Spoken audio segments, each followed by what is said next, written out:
I'll be presenting Kobena Mercer's Looking for Trouble, so I'll begin. The mea culpa is a slippery form, often mobilized under duress when one has been cited for some failing and been pressured to atone for it publicly. Morality is inherent to it. The origin of the expression comes from that 1,000-year prayer of confession of sinfulness, the Confiteor. It is the language of public flagellation, my mistake, my fault. It is now, perhaps as it has always been, public relations language, the language of the politician in damage control, the language that affirms rigid categories of institutionalized belief more than it reveals where the speaking figure positions him or herself within a topography of lands with always shifting sands. It is important then to clarify from the outset that Kobena Mercer's Looking for Trouble is not a mea culpa, a confession to misreading Mapplethorpe's photographs of black men. It is something rarer than that. The itinerary of thought on the move, the evidence of a reconsideration, the grounding of work and reception, as Mercer writes elsewhere, in relations that are always contingent, context-bound, and historically specific. When Mercer first wrote on Mapplethorpe's black men photographs in 1986, he pulled no punches. Seeing the photographs as racial fetishes that objectify the men pictured by ripping them from context, stranded just with their skin, or as Baba calls it, the most visible of fetishes, stripping them down so sex was all that was left endowed, and locking them in passivity so a white male identity could be constituted in active and embodied opposition. Mercer went for the final blow when a historical precedent for scopic fetishism was introduced, Leni Riefenstahl's 1976 series, The Last of the Nuba, voyeuristic photographs of East Africans. He writes, quote, "That Riefenstahl made her name as the author of cinematic spectacle in Nazi Germany might suggest not only that racial fetishism involves a way of looking that is available to white women as well as men, but also that there is a certain continuity and sensibility with Mapplethorpe that results in the similar aestheticization of politics." It was an old-fashioned takedown, as devastating as Benjamin Bucklow's 1980 defrocking of Joseph Beuys in the twilight of the idol, and as obvious in his inference that his subject of criticism also was a crypto-fascist.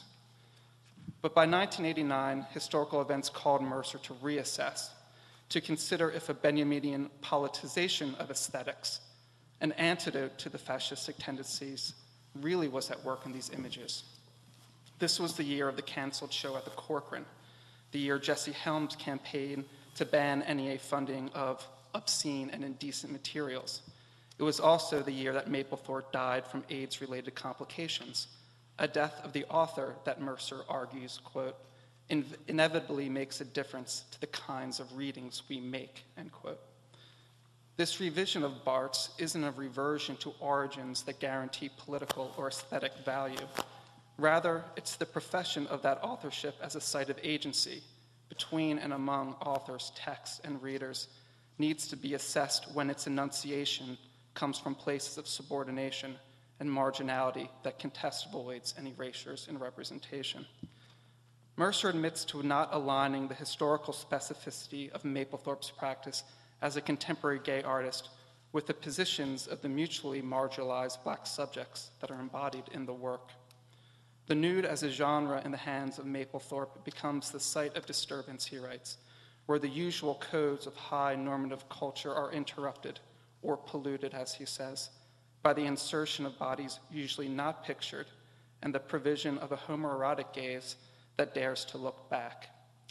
It isn't that the 1986 reading was wrong, but it did fix the very indeterminacy of the photographs that could be seen both as racial fetishes and as images that reveal the return of the repressed, of the ethnocentric imaginary. But it's not just a belated recognition of indeterminacy that compelled Mercer to change his mind. In a Gramscian war of position, his was a refusal to cede to the right the Mapplethorpe they wanted, a right dexterous enough to appropriate liberal discourses for their own politically coercive ends. And move that anticipates Latour's call, this matter of concern brought Mercer closer to the bodies both behind and in front of the camera, and the historical contingencies that bind us to our acts of looking and the objects we look toward.